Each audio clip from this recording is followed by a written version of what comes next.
There are a lot of protests out the front of Parliament House. It's an obvious symbolic area in which to try to draw attention from people right around the country to a particular plight. This one, though, is getting a lot more numbers than usual, and many of them have come a long way. They're protesting the Murray-Darling Basin Plan. They want to can the plan, in their words. They are meeting as well with the two ministers responsible, David Littleproud and Susan Lee, this afternoon. At least some of this big group, plenty of them coming in trucks a long way from Murray-Darling Basin, including from Victoria and New South Wales. But their passion for the moment, however perhaps civil the meetings are this afternoon, the passion was on full display a short time ago out the front of Parliament House, out the front entrance here.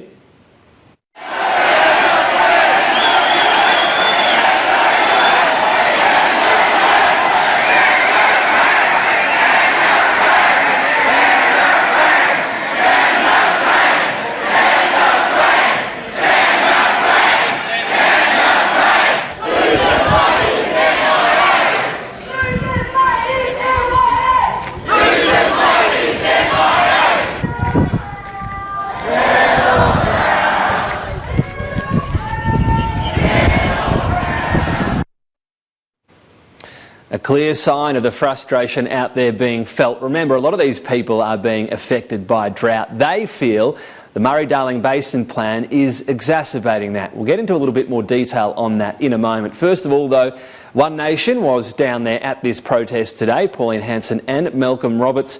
He asked this question of the Agriculture Minister, Bridget McKenzie. Listen out as well to the interjection from the public gallery. Minister, as Agriculture Minister who fails to help her agriculture, whether on her own account or due to her party, is by any definition a failure. Will you resign? Senator McKenzie. Order. Order in the galleries. Order in the galleries. Please remove that gentleman. Attendance. That's utterly inappropriate behaviour. Your party seeks to stop free trade agreements, which have led to... Senator McKenzie, is someone going to own up there, have the courage to own up? Are you going to have the courage to own up, or are you going to hide behind... All right, please, can we please remove the gentleman? This is not inappropriate. It's utterly inappropriate. It is completely disrespectful to your fellow citizens to behave that way. Pretty unusual stuff in the Senate, those sort of obscenities being offered there. Now, we don't know who said it. Clearly there was a group angry at the government and on the side of the question being asked by Malcolm Roberts there. Presumably some of the people who have come here to protest. We don't know who said that out loud about the minister. Nonetheless, the passion here is certainly on display.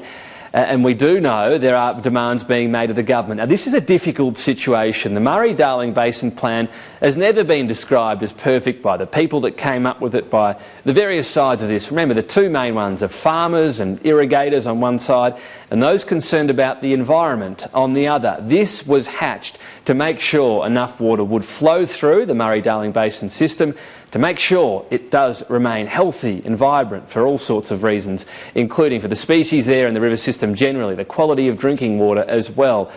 You do as well want to make sure that farmers and irrigators can get enough water for their crops. This was the grand compromise that had been struck. It is under particular strain right now because of drought. There is less water available for both sides of that, well, sometimes debate, perhaps part of just the general push and pull. What farmers are saying today, having spoken to a few of them out the front, is not necessarily to ditch the plan entirely, despite the can the plan moniker. They recognise the environment is important. They believe the situation right now is being mismanaged. The plan itself doesn't have enough flexibility, that the water being used isn't satisfying either of those two sides, that it's not just a drought causing these issues.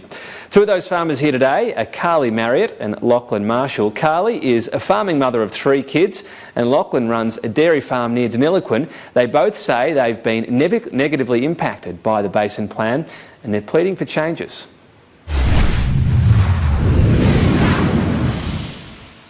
Carly Marriott, thanks for your time. Can you tell us, first of all, your experience, what your issue is with the Murray-Darling Basin Plan? Yeah, thank you. Our issue with the Murray-Darling Basin Plan is that it's based on incorrect scientific evidence, and it's actually not delivering on the triple bottom line. It's failing the economy of the country, it's failing our environment, and it's also failing our people. And as you can see here, this is a peaceful protest of the families that are really feeling the effect of this Murray-Darling Basin Plan. And it goes beyond farmers.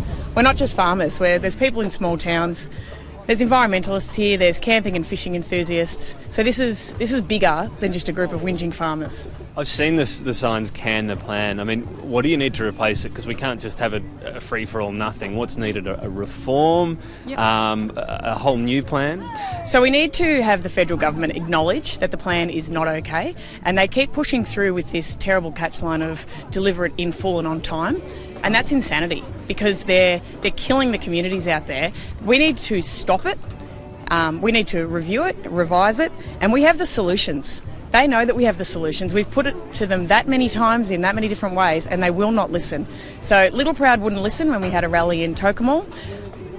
Susan Ley, Minister for the Environment, and our local member for Farrer, she wouldn't listen when we had a rally in Albury. And so here we are on their front doorstep, and we're going to deliver those solutions to them. We have a delegation going in to talk to them, and we're going to be heard, and we're not leaving until we get the water. Is there an element of a drought like this is always going to mean some less water for the environment and for farmers, that neither side's going to be happy or thriving? Well, when you say drought, you're referring to a natural drought. So when it doesn't rain, that's a drought, and we understand that. The drought that we're referring to is a man-made drought, so this is gross mismanagement of water on the federal government's behalf. And we should be able to help our farmers to the north when there is a drought, because we have irrigation infrastructure and expertise, and we can be growing hay, we can be growing grain and fodder, and we can be helping to alleviate the stress and the angst and the despair that those in the real drought are experiencing, and we can't. Is that part of the message? It's better use of water, because would you agree it's dangerous to say, well, look, we don't need to worry about the environment because it's drought, it's all about farmers? Farmers will never say don't worry about the environment, because we make our living from the environment. So we are the best probably custodians of the land that you're going to find. I don't know many people in the city that want to come out and care for the environment to the extent that we do. So we just need to understand the difference between what the politicians are saying and what's happening in the real world, because when they use the term environmental flows, that is just a gimmick to try and sway voters to believe that they are looking after the environment, and in actual fact they're not. They're killing forests, and there's native grasses out there that are dying because of environmental flows, but they're selling it as if they're helping the environment. And the water can be managed better. We know how to manage water. We know how to manage natural resources. So for God's sakes, listen. Lachlan, thanks for your time. No problems. You're a dairy farmer. Talk us through your issues with the Murray-Darling Basin Plan. Yeah, look, for me it's quite simple. It's failing in three areas. It's failing for the communities, it's failing for the environment, and it's failing for agriculture at the moment.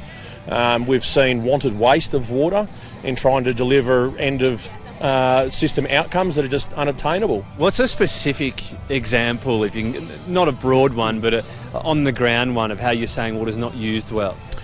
I suppose the easiest way is to have a look at the Barmer Choke and have a look what's happening there. And that water that they're trying to shove down to Sunraysia and down to South Australia is forcing the river to run at minor flood levels. So the Barmer Choke is 7,500 megs a day, and they're putting 15,000 megs a day down it. That water spills up and out and over the banks and evaporates. It gets lost, it evaporates away, it floods into private property, it breeds carp, it destroys the riverbanks. We've seen damage done to the platypus dens, to cod holes in the bottom of the river. We've seen bird species, kingfishers nesting destroyed.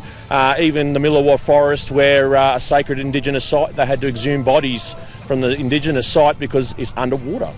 Is this the plan failing or really badly managed? Because I don't think you'd see in the plan, let's send water down too quickly and flood a system that otherwise would be flowing at a normal level. The plan sets the guidelines for the MDBA to operate under. So there is the plan is, with its lack of flexibility in it, and the goals that it has set, has led the MDBA to behave in a certain way. And they are ticking off their boxes and hitting their end of system goals, and doing a very good job in their eyes, but at the same time they're destroying the Murray Valley in rural Australia. Because we've got Can the Basin Plan as the signage. I think they're selling T-shirts as well. You obviously need a system of rules for water. Is the broad concept of we need to manage environmental flows and we need to manage irrigators okay, but it's just the structure and the detail of it that's the issue? The inflexibility that's in the plan at the moment, and it's something that the community has been bringing to trying to bring to the government's attention since the plan's inception. And what we're seeing is that inflexibility and that willingness to just stick to that box checking, what it's doing to the rural community at the moment and the way it's destroying people's lives. You know, the Millennium Drought, there was no water in the dam, so there was no flows down the river, and we were in a drought. And we knew that when it rained, that water would be in the dam again, and things would return to normal. This time around, there was 80% in the dam, and due to the plan and the mismanagement of that water, any potential for us to see an allocation was lost. It was evaporated and wasted. Quite simply, if we just took those losses that went out and spilled into the forest and held them against the environment's account, we could return those losses to consumptive use, which would be enough to see irrigators and communities be able to survive through the drought, produce food, fibre and fodder for other people who can't, and would see hard-working, honest Australians be able to hang on to their livelihoods, whether that be small business in town or whether that be on the land itself. Is there always an aspect of, once there is a pretty significant drought, that there are going to be strains on the environment, farmers and irrigators worse off? It's just the extent that we're talking about, the way that's handled. Yeah, look, a drought, a natural drought is a natural drought. This is a man-made drought for us. We're seeing more than both, because there's natural drought as well. There is natural drought as well, but our system was created to mitigate drought. That's why the dams were created, why Dartmouth and Hume were built, was to help insulate against drought. It's why irrigation communities exist. It's so that when there is no rainfall, we're able to irrigate and be able to still produce food, fibre and fodder to feed the nation.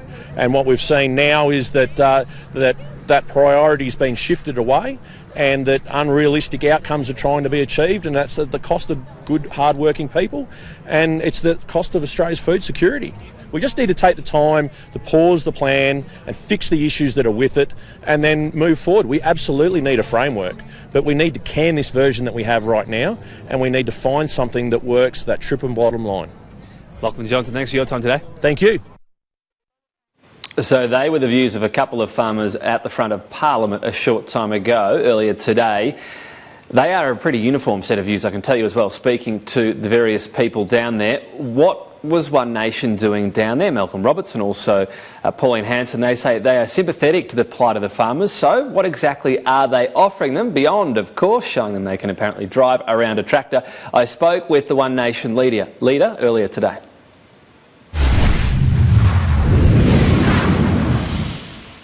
Senator, thanks for your time. What's your message today to the people concerned about the Murray-Darling Basin Plan? One Nation has not given up on them like the other political parties have. It's about finding the right answers to deal with the problem of lack of water. I think the states need to answer a lot of questions with regards to how they've handled the Murray-Darling Basin Plan and the environmental flow that needs to be addressed. People here are suffering. We've actually done an extensive tour of the Murray-Darling, and Malcolm spent a lot of time just recently again with the Murray-Darling Basin. I don't believe the federal government should be buying back those licences at a cost of $13 billion. The message, part of this message has been can the plan. Don't you need to replace it with something? It's a pretty complex issue. We know the health of the system is also important. Is your message just that you're going to can it, or work on a replacement or reforms? That's what the people have come here for, because they're desperate now that they want the government to do something about it. We see it on the floor of Parliament for the last few years. It's toing and froing. Maybe there should be a Royal Commission into the Murray-Darling Basin Plan. Why were licences sold to foreign interests? Why is there ownership of water in the hands of foreign ownership? Why did Howard separate water from land? Why was the Water Act brought in place? The Murray-Darling Basin was actually an agreement brought in about 1915, so it has been in place, but because of the governments, what they've done with it, we're in the state that we are now. Do you concede that with less rain there's always going to be pressure because irrigators and farmers have less rain, and so does the system itself, that the environmental aspect is also important? Of course it is very important as well, but you cannot allow the people and communities to be devastated and losing their lifeblood, and trying to get water for their crops that they're trying to grow. When we see people wanting to push water to keep the mouth open in South Australia, that's ridiculous. So when we see so much water that's flowing down, what about the Barmate choke? You know, people have said that because they've flooded that area with environmental flows, that it's not helping the red gums. So there's a lot of problems there. You can't keep burying it or think that they're dealing with the issue. They can't. They don't know what to do. And where's David Littleproud? Why isn't he here to talk to the people and front the people here? And that's what they're angry about. The other thing too is we have to stop talking about environment or farming, because a lot of the farming water goes into the environment. The wildlife around a farm is phenomenal, and we've got to stop demonising farmers, because farmers are the lifeblood of this country. That's where the food comes. You don't have farms in cities, but you don't have cities without farms. David Littleproud is, my understanding, meeting with the people this afternoon, so I suppose we'll see what comes out of that. Are you careful not to try to sort of talk about easy solutions, because in a drought it does become difficult, this situation with water in Australia? Don't underestimate my ability to come up with solutions to problems. It was my solution about the offshore processing, it was my solution temporary protection visas, my solution about deportation of those with a 12-month jail term, to do with even buying up the land for Singapore military, a lot of things, even my solution about apprenticeship schemes in Australia. So they've taken a lot of my policies, my ideas over the years, and don't give me one shred of credit for it. The fact is that it's about working, it's about listening to the grassroots Australians to come up with a solution with it, because I tell you, this place hasn't got the answers to it. How long has this been going on about the Murray-Darling Basin Plan? What's happened with it? Absolutely nothing.